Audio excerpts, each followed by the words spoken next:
just keep reliving that day over and over again in my mind.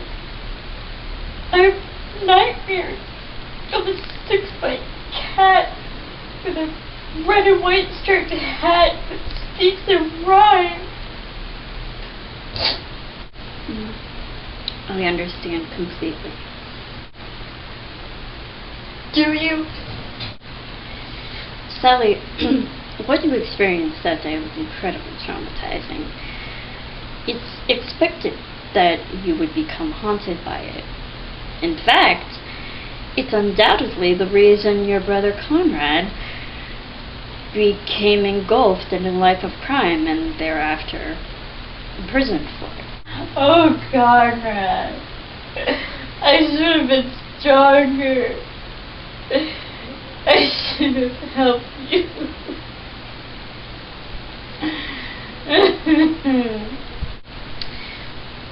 Sally, your brother made those choices all on his own. There was nothing that you could do to help him. It's all that fucking cat's fault. He destroyed our house. He ruined our mother's dress. He kept making crude sexual and racial jokes. But just his presence alone turned our only pet, the goldfish, into an overly computer-animated talking disaster. I tried to abide the rules, but he kept saying, "Live a little, Sally. Be spontaneous. Have fun." Only I followed my instinct. Stupid. He ruined everything we knew and loved in our perfect and polished CGI alternate universe.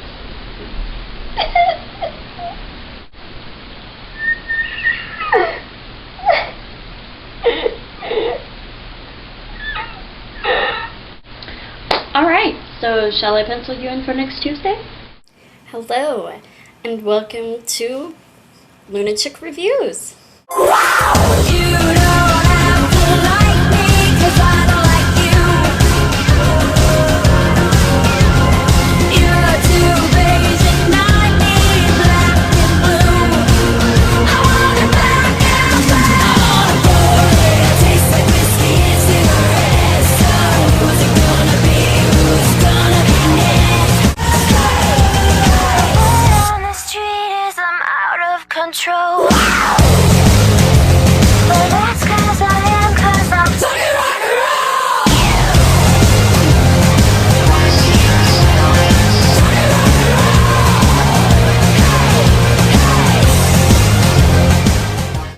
Yes, my hair is pink. But today's review is for what some consider to be the worst kids' film of all time. And I think I agree. I'm about 99.999999999% sure that I agree. This movie is just horrendous. I'm speaking, of course, of the live-action adaptation of The Cat in the Hat. What can be said about this film? Painful, inappropriate, pandering to one's intelligence, a waste of film, annoying, and colorful. Unfortunately, colorful is the only positive thing I can say about this movie. Mike Myers fails miserably as the cat. He's annoying and just plain inappropriate. Whose bright idea was it to hire Austin Powers for this? Granted, he plays Shrek, but I don't really think of the Shrek movies as kid movies. To me, they're more like a fairy tale for adults, or at least for the ages 13 and up. It didn't have that something for everyone feeling to it. It was entirely inappropriate, but set in a colorful town and masked with the occasional Dr. Seuss-inspired dialogue in hopes no one would notice. Well, a lot of people did. So much so that the widow of Dr. Seuss proclaimed there would be no more live-action films based on Dr. Seuss books. After watching this film, I can understand why it was nominated for 8 Razzie Awards. And I thank the widow of Dr. Seuss for putting an end to future abominations to Dr. Seuss's work. Let's get started, shall we? We open with the DreamWorks logo, and they typically have really cool logos that usually have something to do with the film.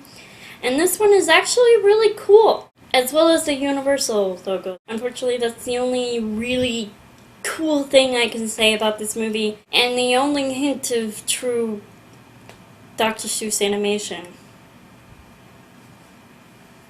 As we scan the scenery, which looks like every St. Patrick's Day party in the world threw up on this one little town, we hear someone narrating, and I can tell you that this dialogue was not written by the genius that was Dr. Seuss. It's a town that's not huge, but quite big enough for buyers and sellers to sell and buy stuff.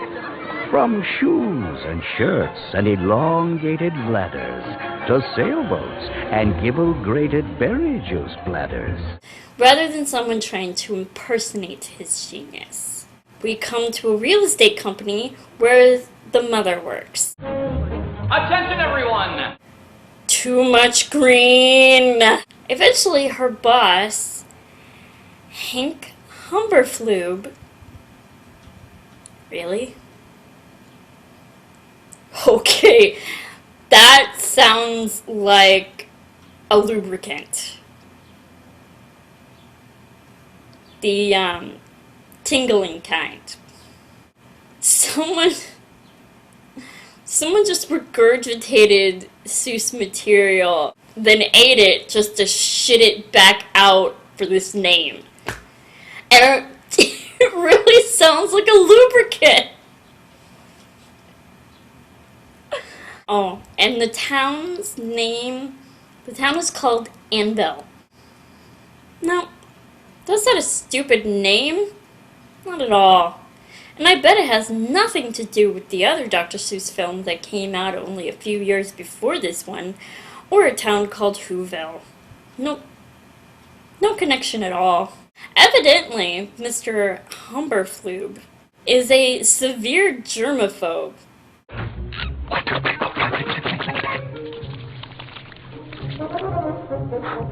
Obsessed much? Nah. Okay, maybe just a little. Dude, you should have just gone into the business of hand sanitation. I mean, really. I wonder if he realizes that he can still get sick. In fact, he's only making himself more prone to germs by having everything so sanitary. We learn that they have an annual meet and greet, and Joan, the mom, is the host of this one. And if her home is a mess, You're fired!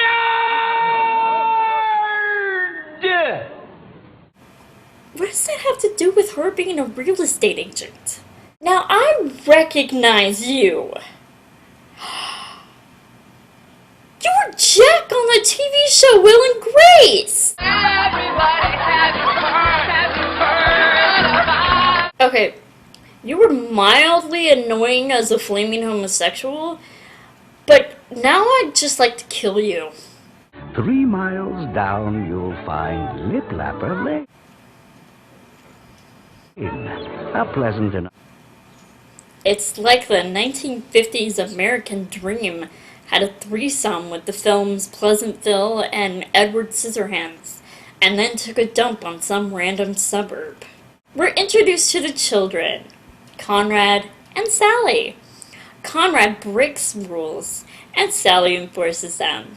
Oh, and there's a dog named Nevins.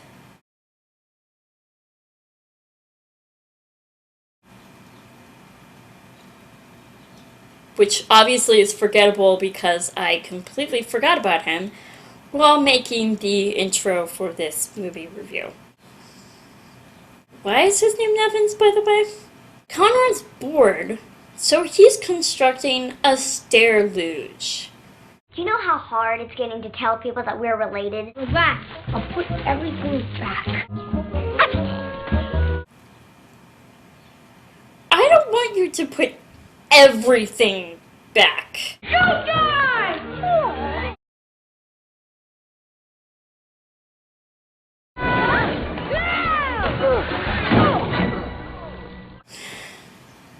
Damn, he doesn't even break a bone. So much for entertainment. I tried to tell him, Mom.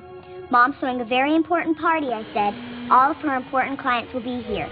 But he went right ahead and wrecked the house and let Nevins get away. Excuse me? Let's see that again. Nevins! Now I ask you, what little girl didn't shut the door behind her so the dog wouldn't get out? Dakota Fanning, I love you, but you're like the blonde Mara Wilson. Well, okay, not anymore. Thank you for branching out and not letting yourself be typecast. Enter Alec Baldwin. I found him next door in my yard. Again. He's got dirty schmuck written all over him. His name is Quinn. Quinn tries to convince Joan to put Conrad in military school.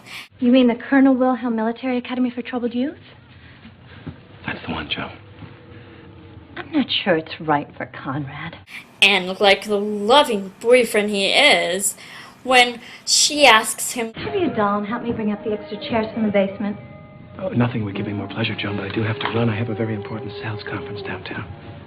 Oh, well, Joan tidies up more when her boss calls her back to the office, so she calls a neighbor to babysit. Wow. Joan reminds her kids of the rules. Conrad, no playing ball in the house, no fighting, no answering the phone, city morgue. Mommy, can't I have some rules? No chewing tobacco. I guess that's kind of funny. Okay, picking up the phone and saying city morgue, that's hilarious. I'm gonna do that next time. Thank you, Conrad, for being such a positive influence on me. And then departs. So Miss Kwan settles in front of the TV and then falls asleep. Great babysitting skills. Meanwhile, the children reenact one of the scenes from the awesome original story. They sat in the house on that cold, cold, wet day, with no fun to have and no games to play. Until they hear a noise. Then something went bump. When did this story turn into 'Twas the Night Before Christmas? Should have seen the look on your face. It was like you saw a monster. A monster? Where? And we get the Cat in the Hat. No, what are we hiding from? And that, my dears, is the main reason why Mike Myers' version of the Cat in the Hat is so fucking annoying. Because he doesn't do that laugh just once in a while. He does it after every sentence. Too much green. He looks nothing like the... I mean, the costume and makeup Jim Carrey wore was so much... And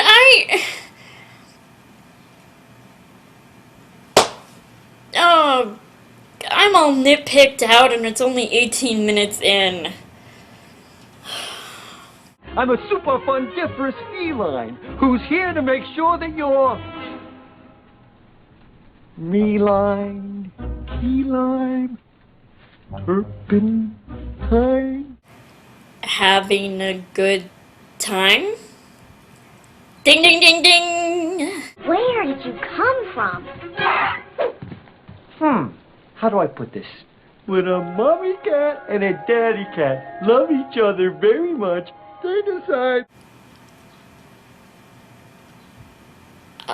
Let's count all the incredibly inappropriate remarks he makes. Where did you come from? My place, what do you think? He's barely been in the movie 5 minutes and already I have a headache. Would you like some milk? Milk? Ugh, no! Gums up the works. Oi. You'll thank me later. Flatulence joke?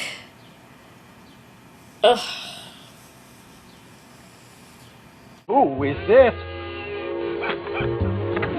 Oh. Let me get this straight. You pay this woman to sit on babies?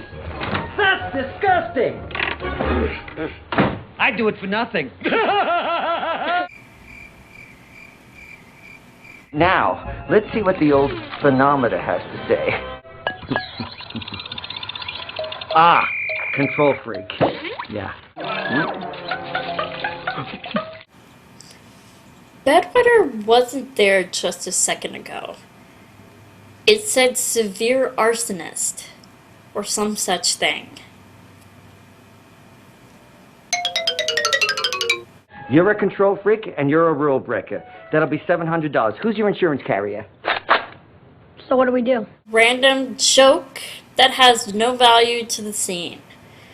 Dear Mike Myers, I hate you so much right now. One is a series of painful shots injected into your abdomen and kneecaps. And the other involves a musical number. Me, me, me, meow. Please, don't sing. How many shots?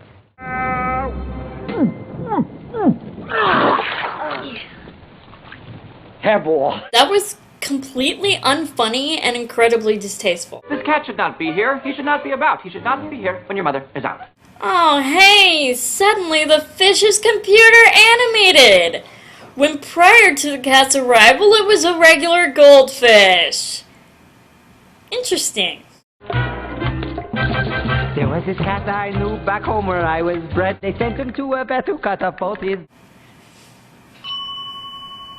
But that's his born. They may ship you off to school, so rein it in a little...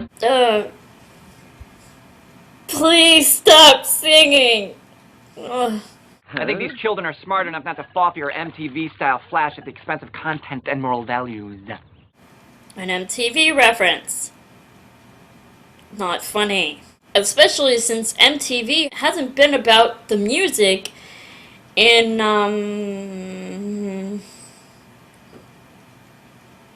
I don't know, 10, 15 years maybe? Who are they? They're my lawyers. Oh, lawyers. Let's take a look under the hood. Yeah. Where's my jack? Sorry.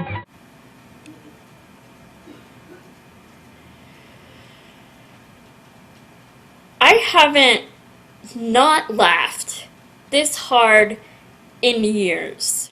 No one sets foot in the living room. You know what? Let's just watch some flashbacks. You know what? Let's not.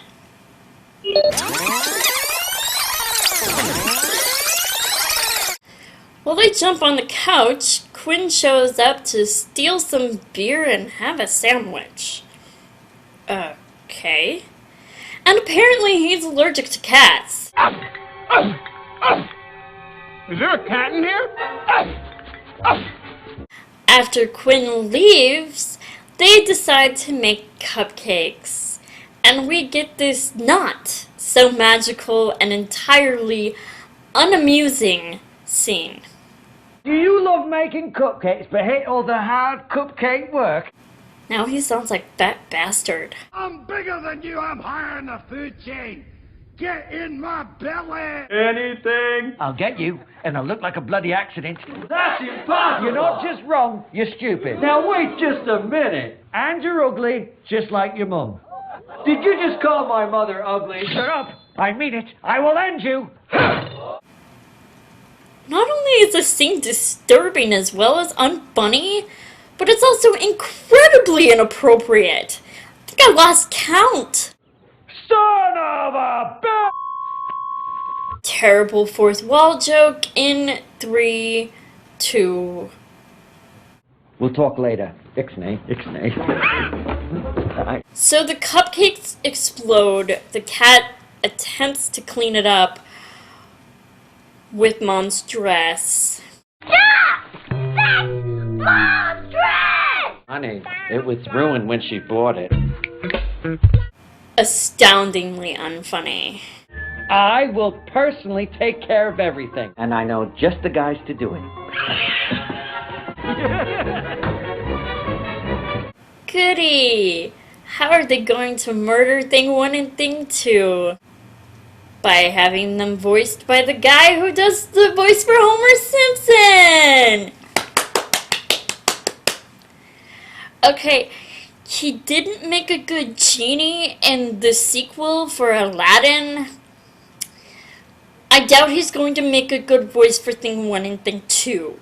Stick to The Simpsons. There's an annoying bit with Thing 1 and 2 being introduced to Conrad and Sally, and also about Thing 2 not being inferior to Thing 1. Okay. While this is going on, Conrad notices the box that the things came in, and We're gonna be staring down the business end as the mother of all messes. the things make the house even dirtier. Wow. I didn't think anything could be more annoying than Mike Myers as the Cat in the Hat. Conrad pulls out giant fishnets. Why do you even have those? Oh, I forgot, because the script said so.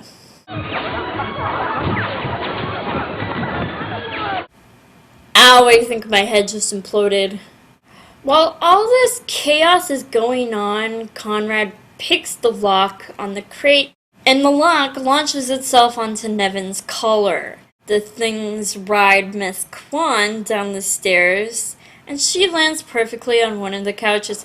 Seriously, how has she not woken up to this? To any of it, even prior to Things 1 and 2? When the cat notices that the lock is gone on the crate. Apparently, the things will only do the opposite of what someone says. Remind you of anyone, Conrad? What she said. Well, Nevins gets thrown out the window and shut out by the things. Look, if we don't get that lock off of Nevins and put it back on this crate, we're gonna be staring down the business end as the mother of all messes. Of course, because this movie wouldn't have worked if it was just the cat and the things ripping havoc on the house. No, they have to add some stupid portal thingy. It's the trans-dimensional transporter later. To make the film more dramatic. So they decide to go out and find Nevins. To get the lock back, they use Miss Kwan to weigh down the crate while they go to find Nevins.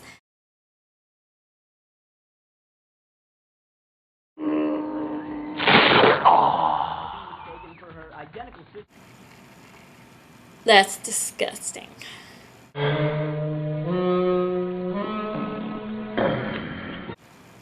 Ugh. Dirty hoe!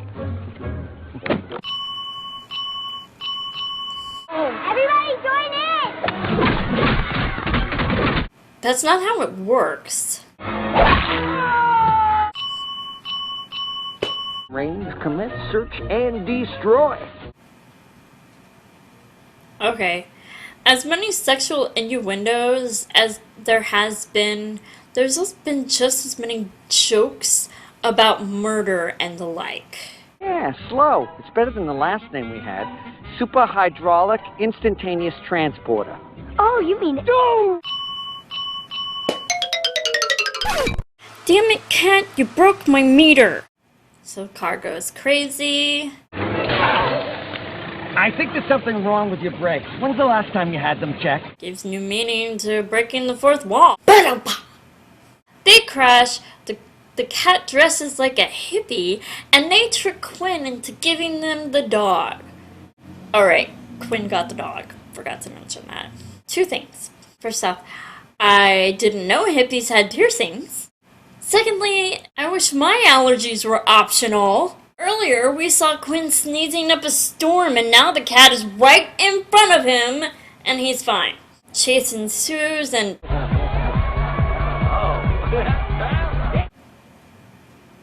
Paris Hilton?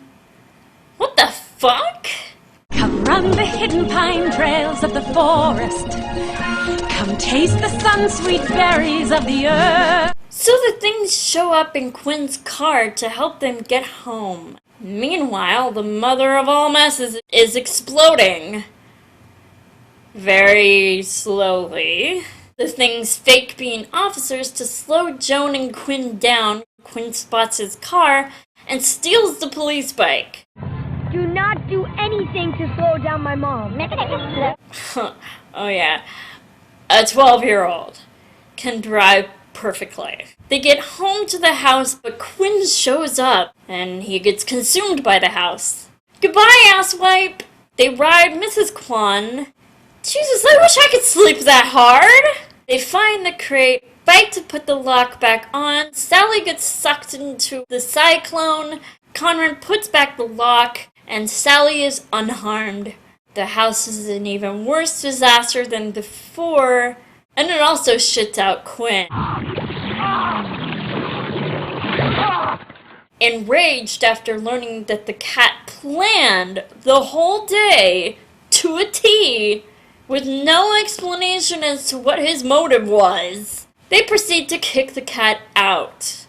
They decide they'll both take the blame when the cat returns, singing. Bet you thought I'd gone, bet you felt the sting, bet you never thought I'd have another song to sing. Please shut him off! The things and the cat then proceed to clean the house in one annoying musical number. Everything is put back in place. The kids, dog, and Mrs. Kwan are cleaned up, and they even clean Joan's dress. How convenient that Joan parked down the street instead of in front of her house like we saw her do earlier. The cat leaves just as Joan walks in, and Quinn is right behind her, covered in purple snot. The wall was made of paper. I fell off the cliff. And the giant cat! He's viewed as crazy and kicked out of the house permanently. Therefore, he loses in his plot to get Joan. For her money, I guess. The party is a success. The fish is still digitally animated. I guess his life really changed after the cat showed up. We end with the 3 of them jumping on the couch, and the cat is impersonating the narrator, and being way too generous when describing himself. He was witty and cultured and, well, very endearing and tremendously attractive. This movie was a complete and total waste of an hour and 12 minutes. My God. Fucking cat's fault.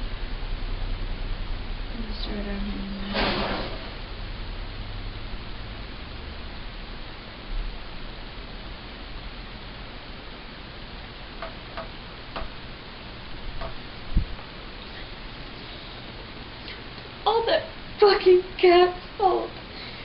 He destroyed our home.